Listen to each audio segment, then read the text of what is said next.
کہ اللہ نے تو کاروبار اور دولت کا بھی ذکر کیا. فرمایا تمہارے لیے سمندر کو مسخر کیا لتبتغوا من فضلہ، اس سمندر کی پشت پہ سوار ہو کر تم روزی تلاش کرتے ہو. کیا مطلب؟ بزنس کرتے ہو، کنٹینر آ رہے ہیں. جو سمندروں میں روزی تلاش کرتے ہیں ان کی تھوڑی تنخواہیں نہیں ہوتی ہیں. ایسا ہی ہے نا، سمندر میں جاب مل جائے تو ٹھیک ٹھاک پیسہ کما لیتا ہے آدمی. اور اگر کاروباری آدمی ہو اس کے تو پھر کسٹم میں کنٹینر آتے ہیں پورے، وہ تو بہت کماتا ہے. تو اللہ اس کو نعمت کے طور پہ بیان کر رہے ہیں کہ میں نے سمندر تمہارے کام میں لگا دیا. دوسری طرف اللہ یہ بھی کہیں کہ نہیں، تجارت نہیں کرنا، 2 روٹی بس روکھی سوکھی کھا کے کیا کرنا، گزارا کرنا. تو یہ نعمتیں پھر نعمتیں رہیں گی. ایک طرف اللہ کہہ رہا ہے جعل لکم من انفسکم ازواجا لتسکنوا الیہا، اللہ نے تمہاری جنس کے جوڑے پیدا کیے، عورت کو پیدا کیا، یہ اس کی اتنی بڑی نعمت ہے تاکہ تمہیں اس سے سکون ملے. دوسری طرف اللہ کہے دیکھو پیدا تو کیا ہے لیکن ایوائڈ کرو. تو آپ کہیں گے اللہ جب پیدا کر کے پھر احسان بتا بھی رہا ہے، جتلا بھی رہا ہے، اور یہ بھی کہہ رہا ہے کہ جب اتنی بڑی نعمت پیدا کی ہے تو میرا احسان ہے اور تم میری اطاعت کرو، تو نعمت پیدا کی ہے میری تو کسی کام کی نہیں ہے، کیونکہ تو چاہتا یہی ہے کہ میں ان نعمتوں سے کیا کروں، ایوائڈ. تو یہ تو کھوپڑی، یہ تو یعنی جو چیز اللہ کی محبت کا ذریعہ تھی، نعمتوں سے لطف اندوز ہونا، یہی تو ذریعہ ہے نا. ابے تمہیں کوئی گفٹ لا کے دے تو تم آئی فون نکلا اس کے اندر سے، گفٹ دینے والے سے محبت ہوگی کہ نہیں ہوگی؟ ابے بھائی میں تو چاہتا ہی تھا آئی فون، اور یار دیکھو آئی فون آ گیا. اگر آپ کو اس سے نفرت ہو کہ نہیں میں نے چاہیے ہی نہیں، ڈبہ رکھوں گا فون تو لے جا، ٹھیک ہے، جو اندر کی کریم ہے وہ مجھے تو لے جا، ڈبہ میں رکھوں گا، تو وہ تو پھر کوئی گفٹ ہی نہیں دے گا آپ کو کہ یار اس کے تو ڈبوں سے محبت ہے، اس کو اندر جو چیز ہے اس سے تو محبت ہی نہیں ہے اس کو.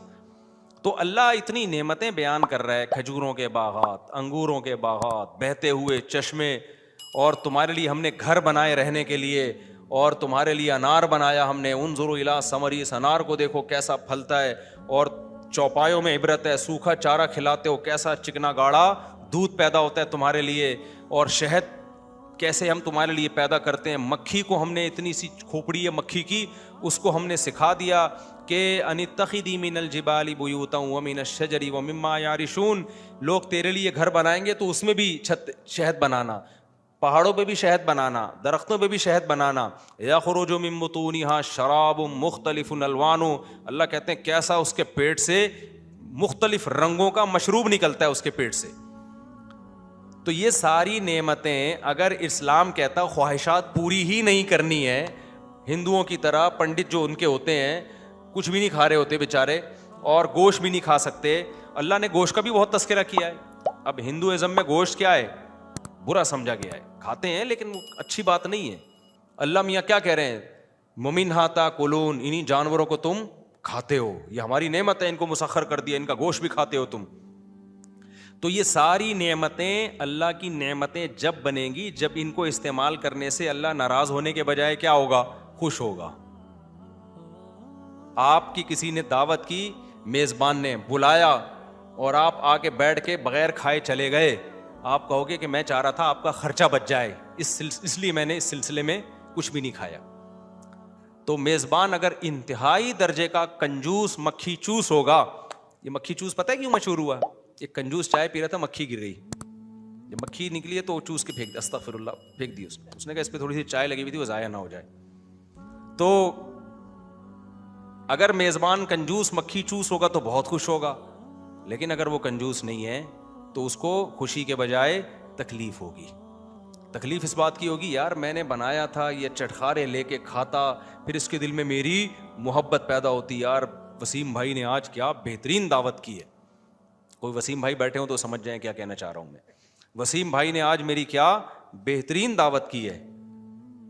دعوت محبت کی وجہ سے کی جاتی ہے نا. ابے کوئی دعوت کرتا ہے تو اس لیے تاکہ آپس کا ریلیشن کیا ہو جائے، مضبوط. تو اللہ میاں نے اتنی نعمتیں پیدا کیں، اور پھر اللہ نے اولاد کی نعمت کا بھی تذکرہ کیا، بیوی کی نعمت کا بھی تذکرہ کیا، والدین کی نعمت کا بھی تذکرہ کیا، ہم جو تجارتیں کرتے ہیں اس کا بھی تذکرہ کیا، جو مویشی چراتے ہیں اس کا بھی تذکرہ کیا. فرمایا وَلَكُمْ فِيهِ جَمَالٌ حِينَ تُرِيحُونَ وَحِينَ تَسْرَحُونَ. دیہاتی آدمی کو اللہ نے کہا جب تو اپنی بکریوں کا ریوڑ لے کے صبح نکلتا ہے اور شام کو واپس لوٹتا ہے، اس میں بھی تیرے لیے ایک جمال ہوتا ہے، ایک خوبصورتی ہوتی ہے. بھائی اتنا مال ہے اس کے پاس، لے کے صبح جا رہا ہے اور شام کو لے کے واپس آ رہا ہے, ایک زینت ہوتی ہے. تو یہ ساری نعمتوں کا اللہ نے تذکرہ کر کے کیا یہ بتانا چاہ رہا ہے کہ کھانا نہیں, ان کو ہاتھ مت لگانا, بس ایسی روکھی سوکھی بس مر جاؤ, کیڑوں کو بھی کھانے کے لیے قبر میں کچھ نہ ملے. تو اس لیے اسلام نے کیا کہا, بھائی یہ تو پیدا اللہ نے تمہارے لیے کیے ہیں, تو تم جب ان کو استعمال کرو گے تو تمہارے دل میں محبت کس کی پیدا ہوگی, اللہ کی. تو اللہ چاہتے ہیں بھائی کھاؤ تاکہ پیدا ہی تو تاکہ تمہیں میرا قرب ملے. تو اسلام نے کہا کہ بھائی خواہشات پوری کرنا برا نہیں ہے, بری خواہشات پوری کرنا برا ہے, بس بری خواہشات چھوڑ دو, حلال تو اس لیے ہندو پنڈت, اگر وہ پنڈت تو نہیں تھا, کوئی بندہ تھا جس نے کمنٹس کیے تھے نا میرے خلاف کہ مفتی صاحب دیکھو اتنے مزے اڑا رہے ہیں, تو بھائی واقعی الحمدللہ ہم کیا کر رہے ہیں, مزے اڑا رہے ہیں الحمدللہ, اللہ نے ہمیں نعمت دی ہے, تو اسلام اس سے ہمیں روکتا نہیں. ہاں کوئی ناجائز کر رہا ہوں تو غلط ہے بھائی, پھر تو ہمیں اللہ سے ڈرنا چاہیے بھائی. وہ تو اس کو تو حلال لذتوں پر اعتراض ہو رہا ہے نا, اس کو تو حلال پر گاڑی میں گھوم رہے ہیں, ابے چوری کی گاڑی ہے تو پھر 100% اعتراض بنتا ہے. اپنی بیگم کے علاوہ کسی اور کی بیگم سے اللہ نہ کرے اللہ بچائے تعلقات رکھے ہیں, تو بھائی میری بیگم ہے, ٹھیک ہے, خرچہ بھی کس کا ہوا ہے, میرا خرچہ ہوا ہے, تو میرے خرچے پہ بھی یار میں اگر شادی نہ کروں, اچھا میں نہ کروں تو پھر تو بہت ہی بری بات, قیامت کی علامت ہو جائے گی, پھر یہ تو قیامت کی علامت ہو جائے گی. تو اس لیے یہ جائز لذتیں ہیں, ان سے اللہ ناراض نہیں ہوتا, یہ تو جائز لذتیں ہیں. اللہ نے پیدا کس کے لیے کی ہیں, انسانوں کے لیے پیدا کی ہیں. تو اگر اللہ نے آپ کو دیا ہے تو بھائی دنیا میں مزے کرو, حلال مزے کرو, اس میں کیا ہے. قل من حرم زینت اللہ التی اخرج لعبادہ, اے نبی ان سے کہہ دیجیے کون ہے جس نے اس زینت کو حرام کر دیا جو اللہ نے پیدا ہی اپنے بندوں کے لیے کی ہے. زینت تو ضرورت سے اوپر کی چیز ہے, اللہ کہتا ہے زینت بھی حرام نہیں ہے. زینت کا کیا مطلب ہے, ایک تو ہے آپ کے کھانے پینے کی بنیادی ضرورتیں, اس سے اوپر کی چیز کیا ہے زینت. زینت تو لگژری کو بولتے ہیں, لگژری کو. تبھی نبی نے فرمایا نا جس کے دل میں ذرہ برابر تکبر ہوا وہ جنت میں نہیں جائے گا. تو ایک صحابی نے پوچھا یا رسول اللہ میں تو یہ چاہتا ہوں میرا لباس بھی اچھا ہو, اور میں جتنا لوگوں میں مشہور ہے نا میرے بارے میں کہ بہت ہی کوئی عیاش, ایسا ہے نہیں, ایسا ویسے ہے نہیں میرے بارے میں, پتہ نہیں کیا کیا مشہور, اتنے کروڑوں کی. ہمارا اسٹائل ایسا ہے الحمدللہ. تو اسٹائل ہمارا ایسا ہے کہ اب زیادہ میں اس گہرائی میں نہیں جاؤں گا, ایسا نہ ہو زکاتیں دینا شروع کر دیں ترس کھا کے. اللہ کا دیا الحمدللہ بہت کچھ ہے, لیکن جتنا میرے بارے میں پروپیگنڈا کیا ہوا ہے نا لوگوں نے کہ پتہ نہیں کتنی عیاشی کر رہا ہے, میں میرے گھر جا کے دیکھ رہا ہوں نا,